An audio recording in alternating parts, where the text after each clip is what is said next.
দুই আজনাবি একটা বৃষ্টি ভরা বাস স্টপে দেখা করে। দুইজন একটি ভাঙ্গা হৃদয়ের ছবি ছুপিয়ে রাখে।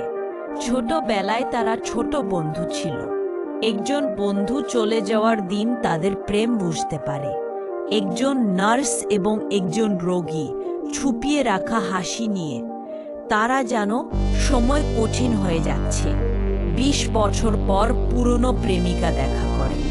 একজন আবেগিত আর একজন আশা করে। রাতে প্রতিদিন টেক্সট করা, কিন্তু দেখা হয় না। শেষ টেক্সটটা আসার পর সব কিছু শেষ হয়ে যায়। বৃষ্টি ভরা বাসটা, আকাশ খালি। দুইজন একসাথে চলে যায়, কিন্তু আলোর দিকে। একটি কথা জীবন পরিবর্তন করে।